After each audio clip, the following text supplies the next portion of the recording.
Good morning, everyone. I'm Kat, and I'm the Outreach Coordinator for Ontario Streams. Ontario Streams is an environmental charity based out of York Region, and our mission is to promote the protection and rehabilitation of Ontario streams, rivers, and wetlands through education and community action. Today, we are starting the first of our hashtag Fish Fridays featuring our Atlantic salmon that we are raising as part of our restocking efforts, which is part of a bigger project called the Lake Ontario Atlantic Salmon Restoration Program. What a mouthful. This is a project that's been running for about 15 years now with many partners, including Ontario Streams, Ontario Federation of Anglers and Hunters, and the provincial government, as well as many other partners. And together, we are trying to bring back the Atlantic salmon here in Lake Ontario. Atlantic salmon are native to Lake Ontario. However, they have been considered locally extinct for over 100 years. That is because when our first settlers came here about 150 or so years ago, they came here and settled around Lake Ontario, and they very quickly changed the environment here through the introduction of dams, habitat destruction through industrialization, as well as a lot of overfishing. And the Atlantic salmon population that was here in Lake Ontario has not been able to recover since. Atlantic salmon have some cultural significance as well. Salmon have been and are considered a symbol of abundance in many Indigenous cultures. And just to imagine that something that used to symbolize lots and lots and lots, all of that abundance having been taken away from Lake Ontario is a big cultural loss. Atlantic salmon, they are one of the 150 kinds of fish that we find here in Lake Ontario. And the population here in Lake Ontario are considered landlocked. If we know about other Atlantic salmon or other salmon species, they do a very long migration, and they will live the first part of their life in freshwater, and then they will swim out to the ocean and live in salt water for the next chunk of their life. And then once they're adults and ready to spawn, they will return back to the freshwater. And we call them anadromous. And that is just how we describe freshwater to saltwater to freshwater. However, the Atlantic salmon in Lake Ontario are considered landlocked, and that's very unique. They don't actually do a migration all the way out to the ocean. Instead, they will spend the first part of their life in our freshwater rivers. Then they will swim out to Lake Ontario, which is kind of like their ocean. And that's where they'll spend the next part of their life growing and eating lots of food. And then they will return back to those freshwater rivers to spawn. Here in the Greater Toronto Area, they live in our local freshwater streams and our lake, our big Great Lakes here in Lake Ontario. And they really like cold, clean, and free-flowing streams to survive. And so we need to make sure that we're protecting this environment for the Atlantic salmon. We want to make sure that water stays nice and cold. We want to keep it clean, free from litter, pollutants, chemicals, contaminants, even sediments, that soil and sand that build up in our water is not great for our Atlantic salmon. That other part, free flowing, means that we don't want any barriers in the way for them to migrate and move through our water systems. So when we see things like hydroelectric dams or smaller dams to anything that is blocking their movement through the water can have a negative impact on our salmon. They are very good jumpers, of course, so they can hop over some of our smaller barriers, but at the same time, we want to make sure that they can move as freely as possible through our rivers. Atlantic salmon, they do have an interesting life cycle, and through our Fish Fridays, we will follow them along and see how they are growing and progressing through their lives. The salmon that we have here today are in our classroom hatchery, though it's currently at one of my coworkers' homes. Usually we have the salmon being raised in these hatcheries, these aquarium, in classrooms across Caledon and a little bit beyond too. And the students will get to raise them and watch them grow. And in the spring, usually in May and June, we go and actually release them out into their local rivers on the Upper Humber. However, we're living in very different times these days, as we all know. So we're trying something a little bit different this year and doing these Fish Fridays to keep you updated on how our Atlantic salmon are growing. And we can all learn a little bit more about these this local species at risk.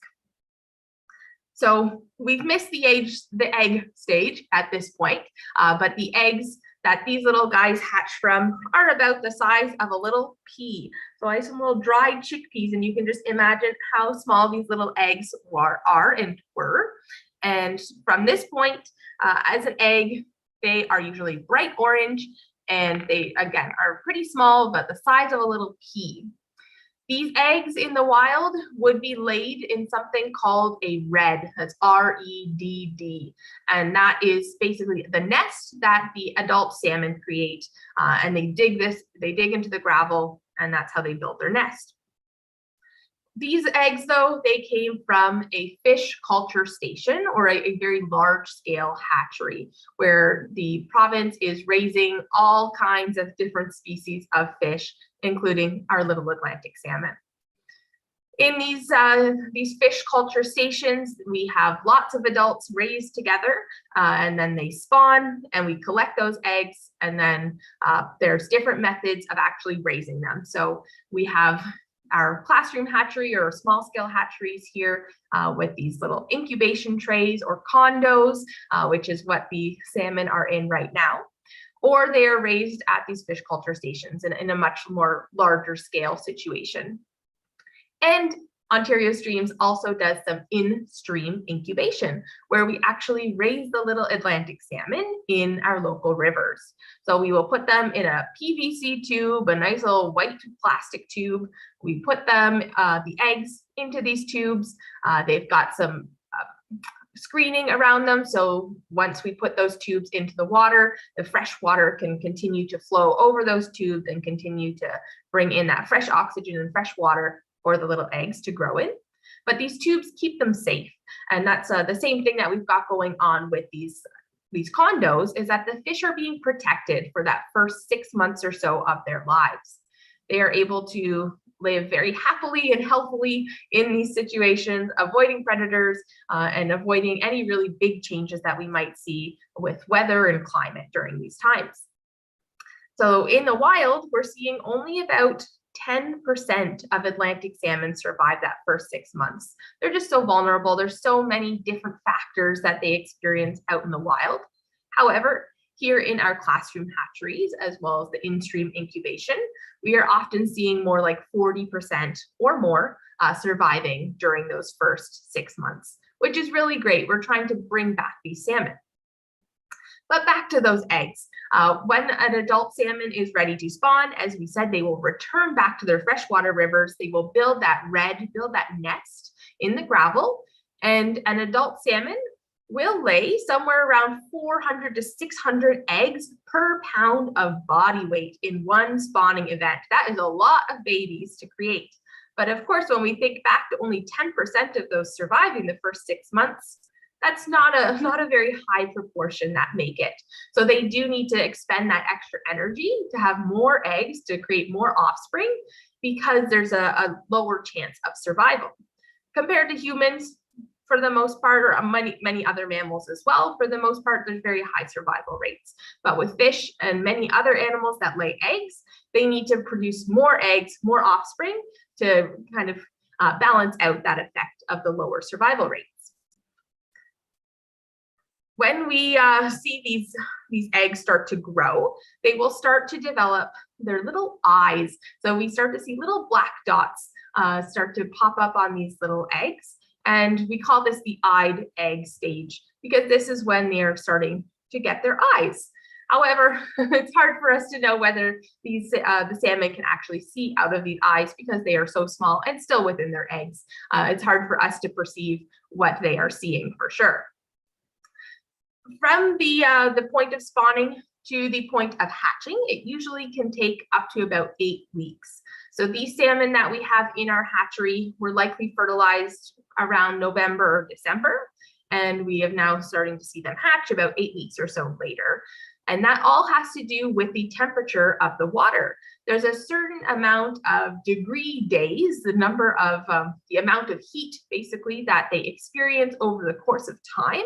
And that is what determines how quickly that these salmon will hatch. So there's actually math and calculations you can do, knowing the date that they were fertilized and the temperature of the water they are in. And that can give you a very good estimate about when the eggs will actually hatch.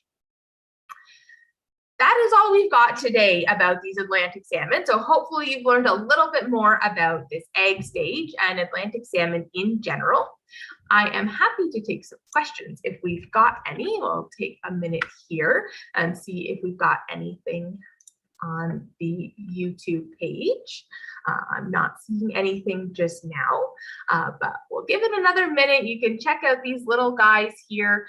These are in the alvin stage though, which we will talk about 2 weeks from now. The next Friday that we will be doing this is, let me pull up my information. We're looking at March 11th, again at 10 a.m. here on YouTube Live. And this video here, of course, will be archived forever. So you can always come back to this and review and learn a little bit more about these Atlantic salmon. But next time we will be talking about the alvin and what they do at this stage. As we can see, they're not moving all of that much here. It's moving a little bit more than an egg would, of course. And we see a little bit of wiggling. And hopefully by next or 2 weeks from now, we'll see a little bit more movement and a little more excitement. But as they are such young fish, they don't want to really draw attention to themselves. So in the wild, if they weren't in this little incubation tray, this little condo, they would just be hiding in the gravel, trying not to draw attention. And that's, again, another survival technique that they are using to make sure they get through those, at least those first 6 months and beyond. I'm not seeing any questions come up on here, so thank you for tuning in today. And if you do have questions after the fact, feel free to post in the comments and we'll keep an eye on those. So I hope you have a great Fish Friday, and we'll see you next time.